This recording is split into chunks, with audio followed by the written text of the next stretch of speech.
чаша с водата, нали знаете този момент. Отива един при монаха и го пита, можеш, и той го посеща монаха, казва, заповядай, започва да му налива чай. Той му задава 1000 въпроси и монаха го слуша и чая продължава да налива. Изведнъж чашата започва да прелива. И други му казва, ами ти, нали, гледай, чаша ти прелива. Той казва, ами да, и ти искаш аз да ти науча, и твоя чаша прелива. Нищо не мога да ти науча. Защото прекалено ти дошъл с такъв багаж и не чуваш нищо друго. Ти искаш да разпознаеш това, което ти си знаеш. Пълен си. Затова техники на изпразване много.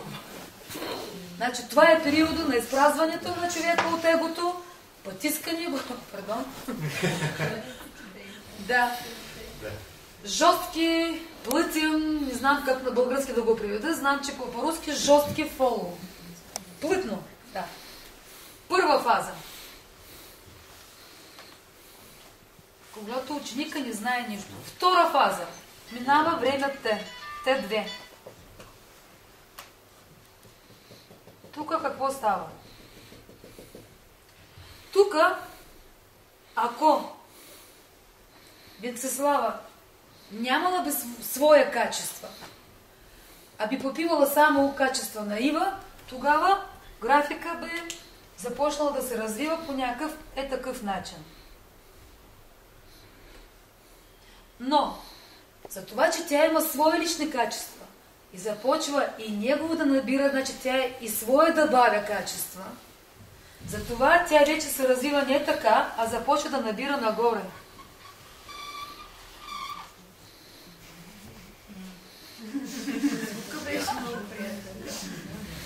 Чакайте още веднъж. Така. Може би на този звук да се пуска музика, не знам. И когато тя започва да набира нагоре, учителя започва да отслабва свое влияние и отпуска я. И малко гледа настрани. Те вече не е така приближене, нали? Той вече малко е отпуснал, тук вече не е държа ръцете и така позволява така да вървят. Такова разстояние. Още близо до нея, но намалява своя контрол върху това как се развива качество. Затова графика се развива така. Вече закъсняхте. Вече не е този, нали, голям отрязък за същото време. Вижте колко много той положил усилия. Сега за същото време той положи много малко усилия. Вижте. В сравнение с това, усилията му намаляли много. Практически ги няма. Имаме малко. Обаче точно обратно се случва. Това е един самостоятелен период на ученика, когато той пробва, усвоява, мисли. Втора фаза. Това е по-отпуснат. Значи те се сменят фази. Много силна фаза на взаимодействие, слаба фаза на взаимодействие. Това е слаба фаза на взаимодействие. След това настъпва същото време Т3.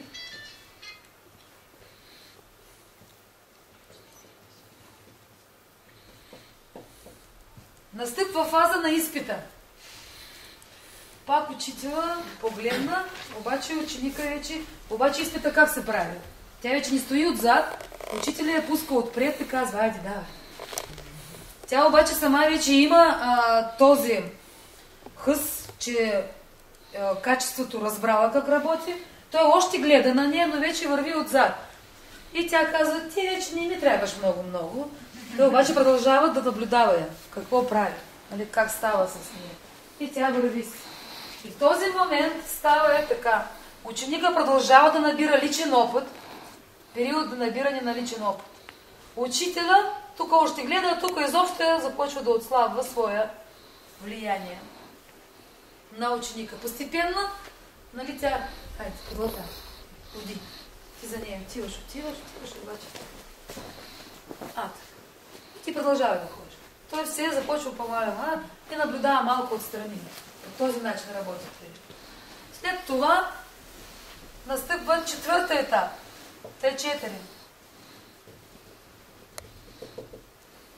Тук учителя изобщо вече каза, айде, чао, и отиде.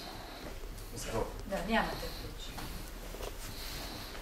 И затова графика отива тук. Т.е. няма вече почти никаква влияемост. Но понеже учител също нещо научил от тези взаимодействия, затова не е тук отива, а тук му е точка. Нали, не е в началото, но той това взаимодействие нещо понаучил. И тук неговата точка отива. А ученика прави такова нещо. Така нещо. Той продължава нагоре и тук има два начина, по който той вече самостоятелно приема това качество изцяло в своя живот. Няма да не го учите. Тук има обаче точка на избора. Той погледнал, казва, за какво съм учил, това качество изобщо не ми трябва, обаче той в него остава, нали? И той тук отива така. Обаче има друго нещо. Той казва, какво съм набрал, обаче той разбира, понеже му се е събудило време за усвояване на качество. На учителя му трябваше определено количество време да го усвои и тук. Това е идеята на Лидер Фол. Обаче, когато той придава качества, този, който учи от него, той на него съкръщава времето. Затова той отваряме потенциал е в тази точка, в крайната, където ученика, ако реши, че това качество му харесва и той иска още да го развие, той може да скочи на другото ниво. И тук отскок може да направи. А може да не направи. Това се наричат 6 катастрофни точки. 1, 2, 3, 4, 5, 6. Всички тези точки, това е момента на избор. Първа точка при запознаване. Всеки от нас преценява, искам ли да уча на това качество или не искам да уча. Ако решавам, че не искам, избора на пътя се прави. Ако решавам, че не искам, изобщо няма в този график да влизам в тези взаимоотношения с този, който има това качество. Още тук му отивам в друга страна. Ако решавам, че искам, минавам първи етап. Идвам до тази втора катастрофна точка, когато аз пак правя избора. Защото аз се запознах себе, че с това качество по-навътре и пак се правя избора. Искам ли това качество или не искам това качество? Винаги има точка на избора. И ако решавам, че не искам, до тук съм. Ако решавам, че искам, отивам на третото ниво. Минавам самостоятелен малко път, отивам до изпита. Пак решавам. Пак решавам, пак решавам. Пак решавам. И това е пътя, за който ние, нали, говорим. Когато човек си прави избори. Къде да отивам, какво да уча, до коя степен да уча, до какво ми трябва това нещо. Избора, той е основан на няколко неща.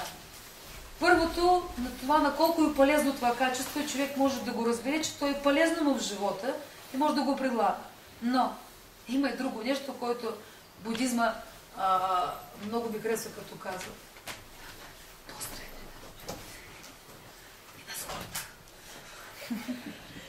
И има потенциал на човек. За съжаление има потенциал на човека и тук за това едно и също учение за едни хора по-полезно, по-успешно, за други хора няма такава сила и въздействие в живота му. Тук пак стигаме до лично усилие, който човек полага, а не в това, че знание някак не си достатъчно. Значи потенциалът много се отчита на човека. Затова дори в будизма е измислено няколко, има голямо колелото, нали, който познава будизма, това не е. Има малко колело, има ваджраяна, има шамата, има випасана, има махаяна, теравада.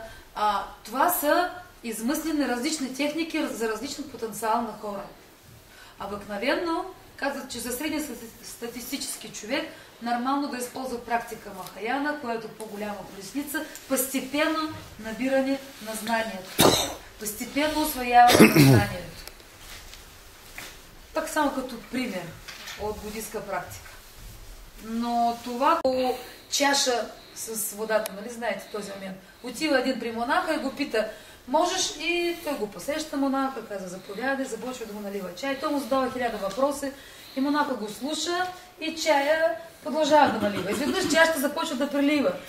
И други му казва, ами ти, нали, гледай, чаша ти прилива. Той казва, ами да. И ти искаш аз да ти науча и твоя чаша прилива. Нищо не мога да ти науча. Защото прекалено ти дошъл с такъв багаж и не чуваш нищо друго. Ти искаш да разпознаеш това, което ти си знаеш. Пълен си. Затова техники на изпразване много. Значи това е периода на изпразването на човека от егото, потискане го, пардон. Да. Жестки, плътен, не знам как на български да го приведа, знам, че по-руски жестки фоло. Плътно, да. Първа фаза. Когато ученика не знае нищо. Втора фаза. Минава време Т2. Тук какво става?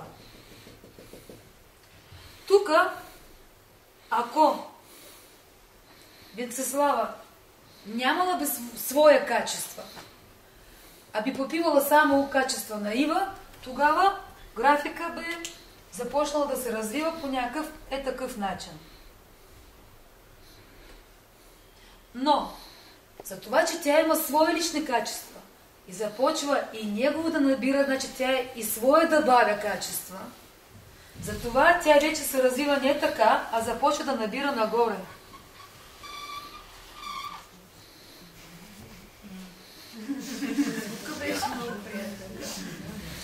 Чакайте още веднъж. Така. Може би на този звук да се пуска музика, не знам. И когато тя започва да набира нагоре, учителя започва да отслабва свое влияние и отпуска я. И малко гледа настрани. Те вече не е така приближене, нали? Той вече малко е отпуснал, тук вече не е държа ръцете и така позволява така да вървят. Такова разстояние. Още близо до нея, но намалява своя контрол върху това как се развива качество. Затова графика се развива така. Вече... Закъснях. Вече не е този, нали, голям отрязък за същото време. Вижте колко много той положил усилия. Сега за същото време той положи много малко усилия. Вижте. В сравнение с това, усилията му намаляли много. Практически ги няма. Имаме малко. Обаче точно обратно се случва. Това е един самостоятелен период на ученика, когато той пробва, усвоява, мисли. Втора фаза. Това е по-отпуснат. Значи те се сменят фази. Много силна фаза на взаимодействие, слаба фаза на взаимодействие. Това е слаба фаза на взаимодействие. След това настъпва същото време Т3.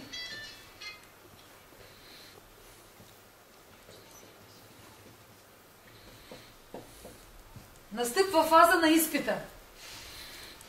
Пак учителя погледна, обаче ученика вече... Обаче изпита как се прави? Тя вече не стои отзад, учителя я пуска отпред и казва, айде, давай. Тя обаче сама вече има този хъс, че качеството разбрала как работи. Той още гледа на нея, но вече върви отзад. И тя казва, ти вече не ми трябваш много. Той обаче продължава да наблюдава я. Какво прави? Нали, как става с нея. И тя върви си. И в този момент става така. Ученика продължава да набира личен опит. Период на набиране на личен опит. Учителя тук още гледа, а тук изобщо започва да отслабва своя влияние на ученика. Постепенно, нали тя... Хайде, подлата. Ходи. Ти за нея отиваш, обаче. Ти продължава да ходиш. Той все започва по-малко и наблюдава малко отстрани. По този начин работи. След това настъпва четвърта етап. Т4. Тук учителя изобщо вече казва, айде, чао. И отиде. Да, няма те вече. И затова графика отива тук. Тоест няма вече почти никаква влиятелност. Но понеже учител също нещо научил от тези взаимодействия, затова не е тук отива, а тук му е точка. Нали, не е в началото, но той това взаимодействие нещо понаучи. И тук неговата точка отива. А ученика прави такова нещо. Така нещо. Той продължава нагоре и тук има два начина, по който той вече самостоятелно приема това качество изцяло в своя живот. Няма да не го учител. Тук има обаче точка на избора. Той погледнал и казва, за какво съм учил, това качество изобщо не ми трябва, обаче той в него остава, нали? И той тук отива така. Обаче има друго нещо. Той казва, какво съм набрал, обаче той разбира, понеже му се е събудило време за усвояване на качество. На учителя му трябваше определено количество време да го усвои тук. Това е идеята на Лидер Фол. Обаче, когато той придава качества, този, който учи от него, той на него съкращава времето. Затова той отваряме потенциал е в тази точка, в крайната, където ученика, ако реши, че това качество му харесва и той иска още да го развие, той може да скочи на другото ниво. И тук отскок може да направи. А може да не направи. Това се наричат 6 катастрофни точки. 1, 2, 3, 4, 5, 6. Всички тези точки, това е момента на избор. Първа точка при запознаване. Всеки от нас преценява, искам ли да уча на това качество или не искам да уча. Ако решавам, че не искам, избора на пътя се прави. Ако решавам, че не искам, изобщо няма в този график да влизам в тези взаимоотношения с този, който има това качество. Още тук отивам в друга страна. Ако решавам, че искам, минавам първи етап. Идвам до тази втора катастрофна точка, когато аз пак правя избора. Защото аз се запознах себе с това качество по-навътре и пак си правя избора. Искам ли това качество или не искам това качество? Винаги има точка на избора. И ако решавам, че не искам, до тук съм. Ако решавам, че искам, отивам на третото ниво. Минавам самостоятелен малко път, отивам до изпита. Пак решавам. Пак решавам, пак решавам. Пак решавам. И това е пътя, за който ние говорим. Когато човек си прави избори. Къде да отивам, какво да уча, до коя степен да уча, до какво ми трябва това нещо. Избора, той е основан на няколко неща. Първото, на това на колко е полезно това качество, и човек може да го разбере, че той е полезно му в живота и може да го предлага. Но има и друго нещо, което будизма много ми харесва, като казва.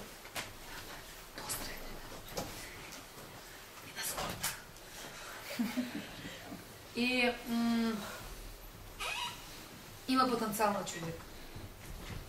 За съжаление има потенциал на човека и тук за това едно и също учение за едни хора по-полезно, по-успешно, за други хора няма такава сила и въздействие в живота.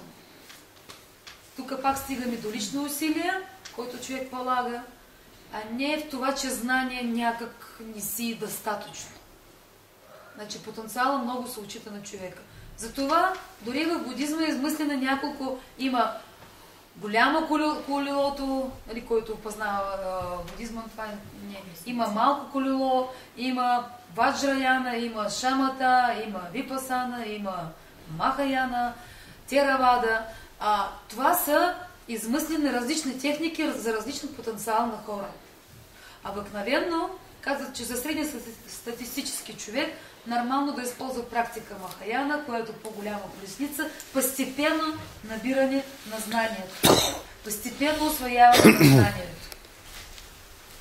Так само като пример от будистка практика. Но това семинарът може да става на кафе, но ти правиш тези усилия. По какъв начин го правиш? Но това не ти прави по-голям или по-с нещо в сравнение с другите хора. Тази морала, за който вчера ми беше даден въпрос, е много ценен и много точен.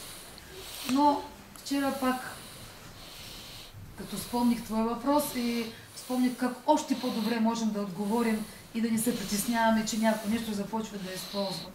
Защото както ти си тук видял, неправилно разбрано знание, а то не може да бъде правилно разбрано, ако не е цялостно, той просто не започва да преработва.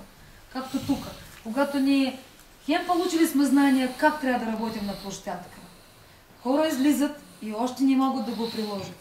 Само като го подсказваш, но това, че те го прилагат, това е пак вид тренинг. До края още не е ясно как това нещо работи. Само с времето става ясно, но човека без морала те се вървят ръка за ръка. Морала и знание. Защото морала се оказва, че това е също вид практика и това е определена чистота на мозъка. И ако тя не сработва, няма да сработи цялото знание. Така че за това дават знания. Единствено, за който се притесняват хора, когато знания се раздават от невежди хора, защото те по-скоро започват да объркват хора, отколкото да ги наместват. Това е страшно. Затова нещо получават хора много. И това е целта на нещата. И ясно. Това така накратичко. И значи трябва да се знае, че 4 периода не е случайно, нали? 4 качества, които трябва да се започне цяло развитие, някакво развитие. Това е принципът на развитие на Вселената. При наличие на 4 качества започва веднага развитие някакво надграждане. Той дори Борис казва, дори от това, че хора са срещнали един с друг и друг казва, ами не искам с теб да се развивам. Това вече е развитие. Самия този подтик, че ти ни отказваш на някого, друг човек започва да мисли защо или някакво преживяване има и започва някакъв процес. Друго, което се казва, че два елемента, които са срещали един с друг, тия повече никога не губят връзката. Вече има различна дълбочина на тази връзка, но тя остава. И тези периоди задължително се сменят. Ако това нещо не се разбере, като че ли не можеш да разбереш защо нещата не се случват. Защото има период на активно взаимодействие, следващия период на слабо взаимодействие. Активно взаимодействие, слабо взаимодействие. Това го разказах, когато сега в Бургас и го казах така, например, на родител-дете. Ако родител непрекъснато се намира само в тази фаза, постоянно държи човека, детето си в жестки, в плътен контрол, тогава дете никога не настъпва втора фаза. Кой е виновен за това нещо? Трябва задължително да дадеш на детето шанса да отиде във втора фаза. Малко да попрактикува сам, да поразбере сам нещата и после ще му направите изпита в третия фаза, пак плътна фаза, която човека проверява, но малко вече по-отстрани. И оттам нататък го пускате самостоятелен живот. Много хора се чудят защо детето там нещо не ми става, защото го държат в този период и не му дават да излезе този период. Значи какво? Стигаме до това, че има пак момент на невежество, как работят нещата, за да стигне до резултата. Как става това в правилно, именно правилно взаимодействие, правилни възгледи, правилно разбиране на нещата. Тук правилна концепция. От тук правилни действия. Вижте колко навързани нещата.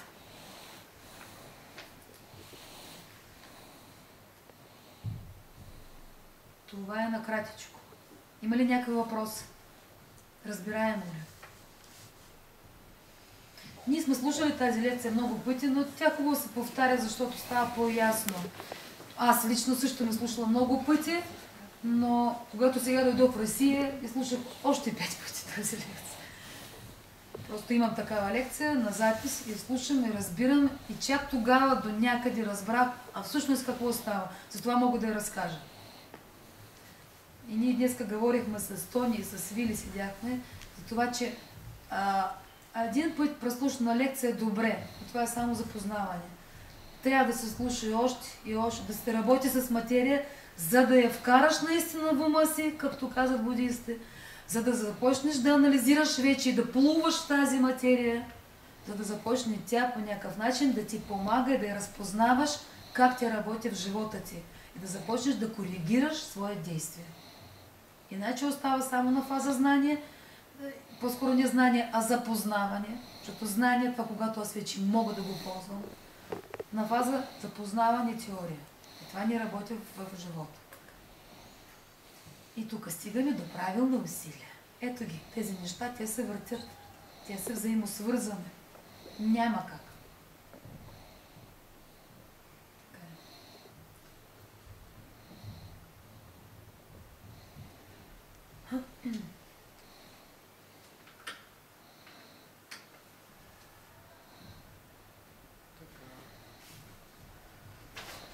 Има ли някой въпрос?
Слышен стон. Не хочу я и не буду. Жаль, тебя мне очень жаль, но надо все бросать и от тебя бежать. Жаль, нам с тобой дожди. Не жди, не жди, иди, иди.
после какво направи? Направи се на кръст. А? Направи се на кръст. Направи се на кръст, обаче тя отиде в подвено състояние и загуби връзка с нея. Тя за един момент загуби с него връзка и затова той стана като заводената и като загубена връзка той отиде. Още малко, нали, по инерция около нея се завъртя, обаче тя пак стои в нейно състояние и загуби връзка с него и той излетя. Край. Тя загуби връзка. Така че, дори да влизаш в състояние, не трябва да губиш връзка с него. Това веднага се виждаш, че тук